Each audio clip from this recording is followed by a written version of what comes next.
వీడేంది bag వేసుకునేడుకో skip అవుతాను అనుకుంటా. ఏం లేదు మామ, తిరుపతికి ప్లాన్ చేసిన చాలా రోజుల నుంచి పోదాం పోదాం అనుకుంటాను, అది అయితే లేదు. ఇవాళ కుదిరింది, పోతానా. మొత్తం మైండ్ కూడా అన్ని నెగిటివ్ వైబ్స్ నిండిపోయింది.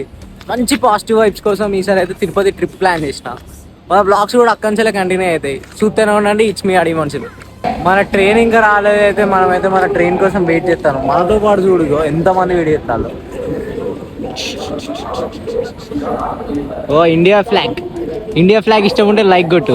రైల్వే స్టేషన్లో ఇంతవరకు ఒక్కరోజు కూడా నేను టైంకి ట్రైన్ ఎక్కలేమమ్మా. టైంకి ట్రైన్ కూడా రాదు, అది ఎందుకో అర్థం కాదు అసలు.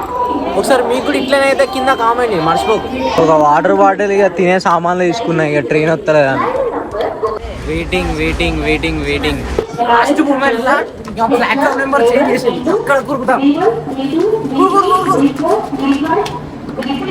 చాలా సేపు వెయిట్ చేయంగా ఈ ట్రైన్ వచ్చింది. ఏదో వరదబాదులకు పులివర పొట్ల హ్యాపీగా ఫీల్ అవుతారు, సేమ్ అట్లా అనిపిస్తా.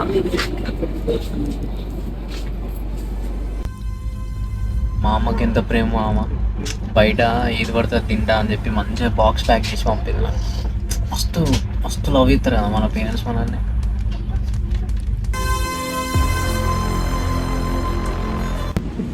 ఇంకా నెల్లూరు దాకా ఉన్నా, మస్తు టైం పడుతుంది అంట. నేనైతే బ్లాగ్ 1 వీడియో మొత్తం ట్రైన్లోనే అయ్యేటట్టున్నది.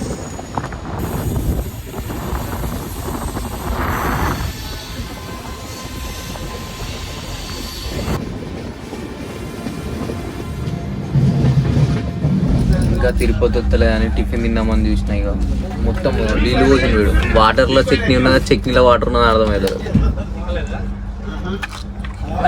ఈ అమ్మమ్మ వాళ్ళు కూడా తింటారు, వీళ్ళకు కూడా నచ్చలే. ఈ అమ్మమ్మ అయితే ఇక నాకైతే 10 కాయలు ఇచ్చింది. మంచి టైం పాస్ అవుతుంది అప్పటి. ఇలా మంచి మంచి స్టోరీలు చెప్తా. నీ పేరేం పేరు అమ్మమ్మ? నా పేరు సమ్మక్క. ఈ అమ్మమ్మ పేరు సమ్మక్క.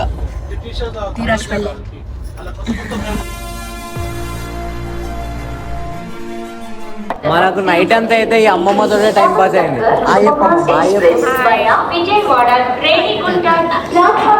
ఆల్మోస్ట్ 13 hours అయింది మనం జర్నీ చేయబట్టి. 13 గంటల తర్వాత మనం తిరుపతిలో ల్యాండ్ అయినాం.